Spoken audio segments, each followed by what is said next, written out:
राज studio Semra चौराहा।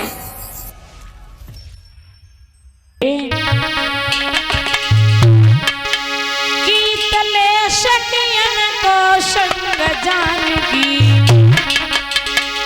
कीतले शकियन को संग जानकी, और फूल बाग में आई और इत बगिया के बीच में बैठे राम लखन दो।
एक सहेली सीता जी की बहुत ही चतुर थी। जैसे ही राम लक्ष्मण को बैठा हुआ देखा, सीता जी को छोड़ करके भाग करके राम लक्ष्मण को देखने पहुंच गई। जब भगवान की सुंदरता देखी तो वो सहेली जिसका नाम था चंद्रप्रभा, आज प्रभु को देखती ही रह गई। आज भगवान के महाराज दर्शन किए हैं उस चंद्रप्रभा ने। इधर सीता जी गिरजा मैया का पूजन कर रही हैं और उस सहेली को वहीं पे छोड़ा है। जैसे ही मैया गिरजा का सीता जी पूजन कर रही तब तक वह सहेली भाग करके सीता जी के पास आई।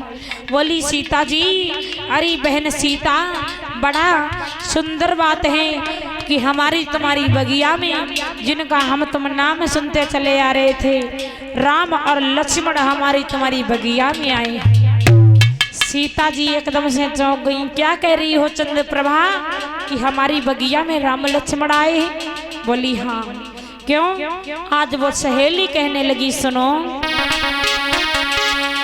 कि सुनारी सीता राम बगिया में आए,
तो महाराज इधर उस सहेली ने बताया कि हे सीता, यहाँ पर राम और लक्ष्मण आए हुए हैं। जैसे ही सीता ने सुना राम लक्ष्मण आए, आज मैया गिरजा का 1 घंटा पूजा करती थी, 5 ही मिनट में उल्टी सीधी गिरजा की पूजा कर दी सीता जी ने और भाग करके वही बगीचा में पहुंची जहाँ पर भगवान श्री राम और शेषा अवतारी लक्ष्मण फूल तोड़ रहे हैं।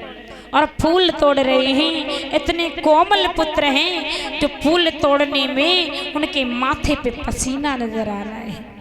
सीता मन ही मन में विचार करने लगी, यदि इनके हाथों से धनुष टूटता, इनके साथ में मेरा विवाह होता तो कितना अच्छा रहता।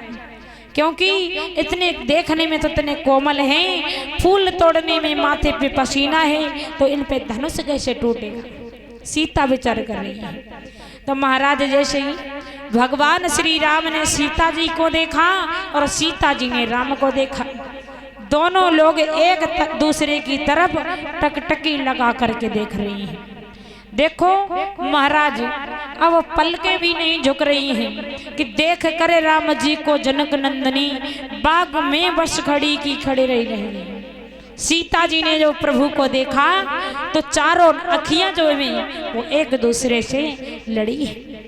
चंद्रप्रभा ने बुलाया है बहन सीता कहाँ हो। इधर एकदम से सीता चौंक गई। इधर लक्ष्मण ने राम को बुलाए दो भैया राम। राम एकदम से चौंक गए, बोले लक्ष्मण भैया तुमने कुछ देखा। लक्ष्मण ने देखा सब कुछ, फिर भी कहने लगे भैया राम हमने कुछ नहीं देखा है। आज लक्ष्मण जी अनजान बन गए।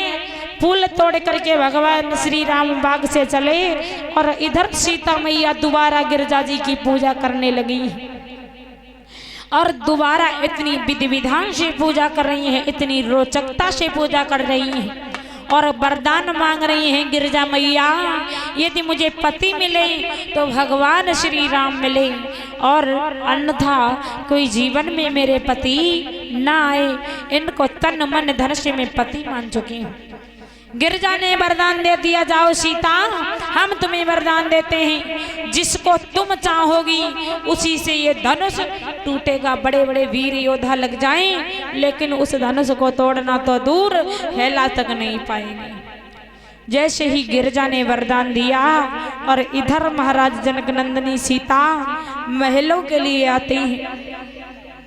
जनक राजा ने इस विचार किया कि हमारे बाग में हमारे बगीचे में विश्वामित्र आए हैं, उनको आदर के सहित सम्मान के सहित दरबार में बुला लिया। अब तो महाराज बड़े बड़े राजा बैठे हैं, शूरवीर बैठे हैं। आज महाराज देश विदेशों के राजा आ रहे हैं लेकिन अभी धनुष किसी ने एक तिल भी नहीं हिला पाया है।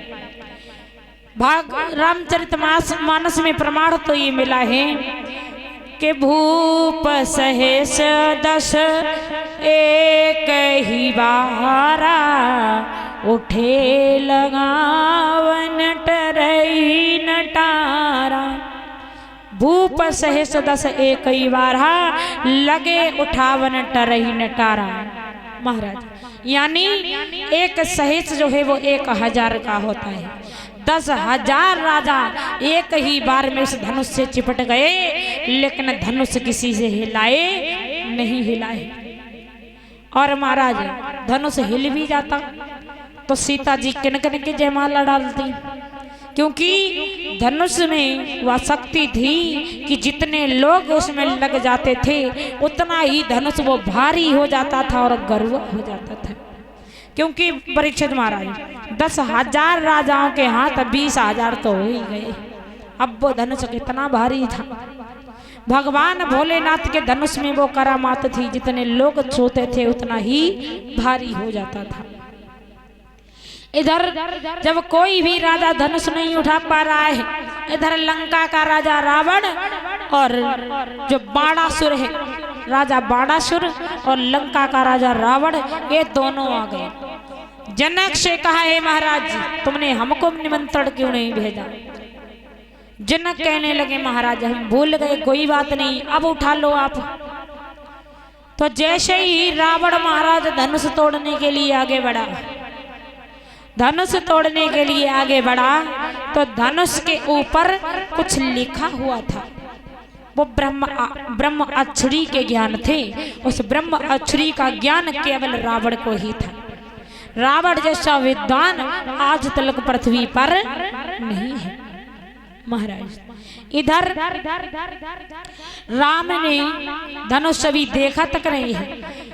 रावण खड़ा है और उस धनुष के शब्दों को पढ़ने लगा। और क्या पढ़ रहा है कि तुड़ी है धनुष पिता मरी जाही,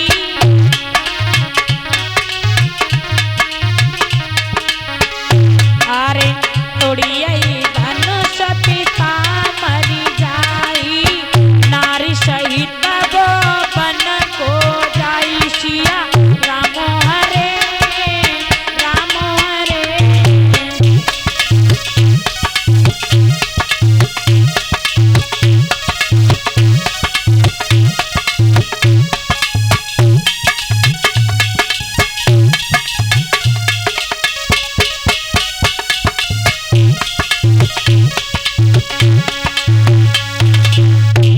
रावण ने पढ़ा कि तुड़ी है धनुष पिता मर जाई और नारी सहित वो बन को आई। अब रावण ने विचार किया कि हम धनुष तो तोड़ दें लेकिन हमारे पिता की मृत्यु हो जाएगी और इतनी सारी हमारी नारियां हैं, इनको ले ले करके हम जंगल में कहाँ भटकेंगे। लोग कहते हैं कि रावण ने धनुष तोड़ नहीं पाया। रावण ने धनुष में हाथ तक भी नहीं लगाया था। इतना पढ़कर आज रावण पीछे लौट आया, सब राजाओं के मस्तकों को देखने लगा। जब भगवान श्री राम के मस्तक को देखा, जो धनुष पर लिखा है वही भगवान श्री राम के मस्तक पर लिखा है। और क्या लिखा है श्री राम जी के मस्तक पर? रावण बताने लगा कि सुनो राम तुम्हारे मस्तक पर क्या है, कि हे राम तुम्हारे मस्तक पर, कि हे राम तुम्हारे मस्तक पर श्री पिता मरण वनवास लिखा।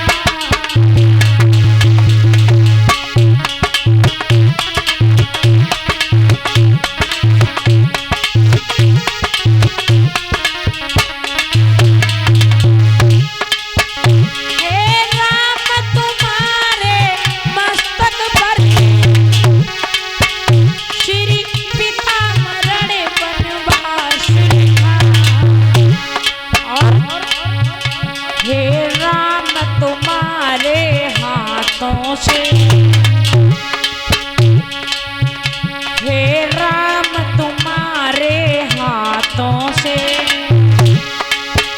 रावण का सर्वनाश लिखा।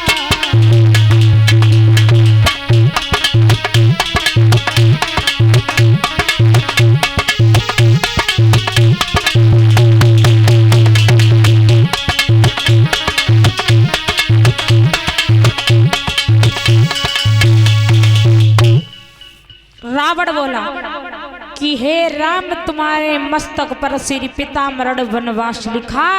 हे राम तुम्हारे हाथों में रावण का सर्वनाश लिखा। रावण को पता था कि हे भगवान इन्हीं श्री राम से हमारा सर्वनाश है। महाराज रावण ने प्रण कर लिया कि धनुष हम नहीं तोड़ेंगे, लेकिन एक दिन वो होगा, वो जनक नंदिनी सीता को हम अपनी लंका जरूर दिखाएंगे। इतना कहकर रावण वहां से चला गया। अब तो राजा जनक ने देखा कि कोई भी धनुष नहीं उठा पा रहा है, तो राजा जनक बड़ी चिंतित हो गए। हमें लगता है इस पृथ्वी पर कोई वीर, कोई योद्धा नहीं रह गया है। आज गुस्से में आकर के राजा जनक बोले हैं कि हे दीप दीप के राजाओं, हम किन्हें कहें बलशाली है, और हमको तो मालूम हुआ पृथ्वी वीरों से खाली है।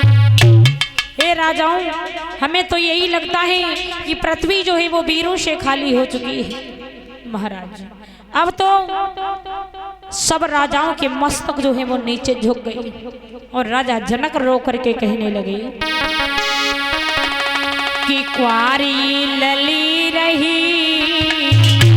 राजा जनक बोले हैं कि क्वारी लली रही और विरथा पे जधन सकी ठानी।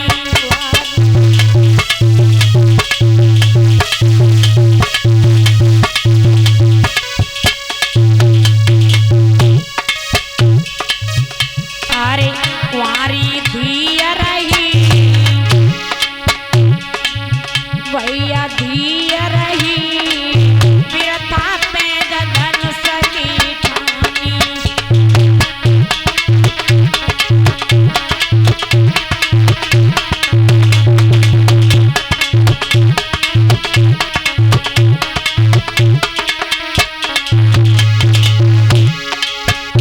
अरे काउ छत्री पर धनुष न टूटो,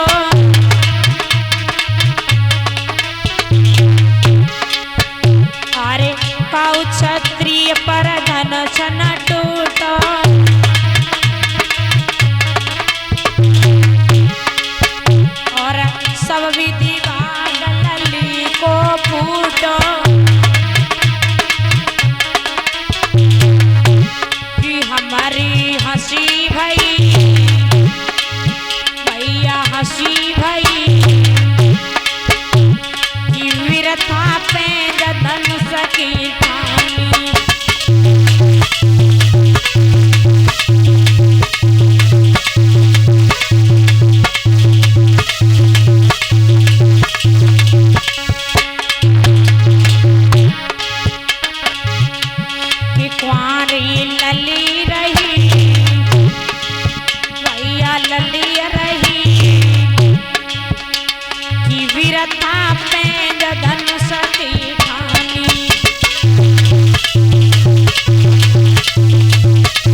एकदम से महाराज सब राजाओं के मस्तक तो नीचे, लक्ष्मण जी उठ के खड़े हो गए।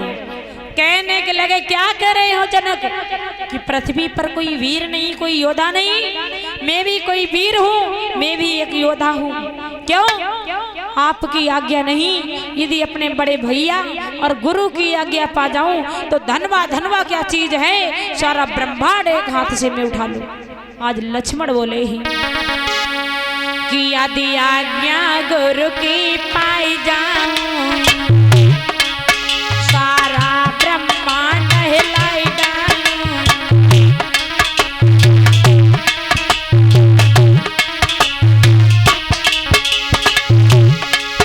यदि आज्ञा गुरु की पाई जाऊं, सारा ब्रह्मांड हिलाई डालूं। आओ सूरज चांद को निगल जाऊं, आओ सूरज चांद को निगल जाऊं, और यम को खाक मिलाई डालूं।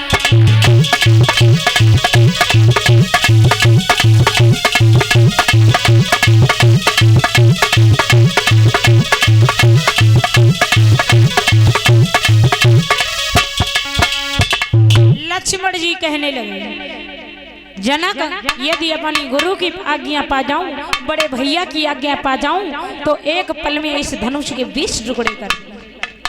तो महाराज इधर विश्वामित्र कहने लगे लक्ष्मण अपनी जगह पर बैठ जाओ। क्यों?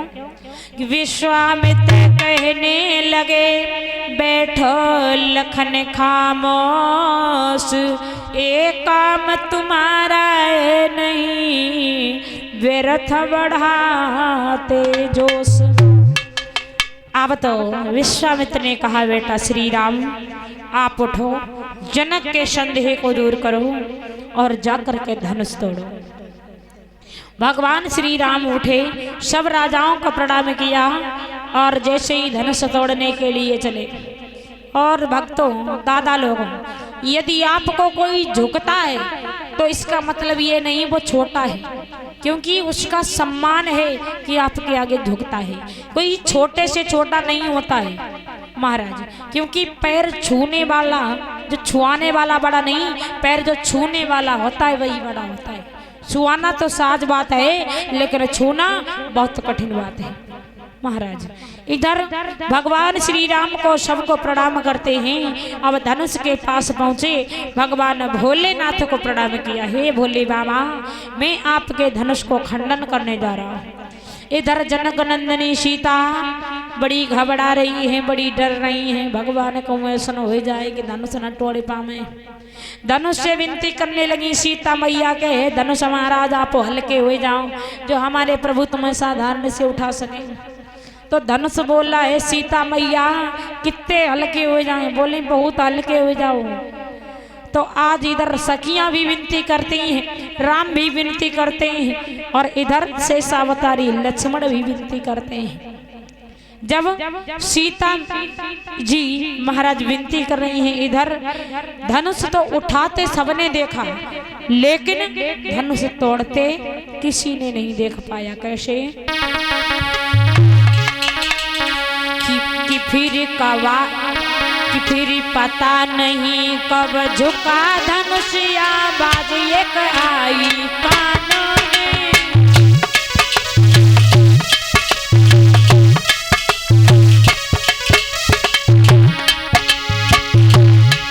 फिर पता नहीं कब झुका धनुष, आवाज एक आई कानों में। छे गई विराज विमानों में, और घुमती बोल दो टूटी पड़े।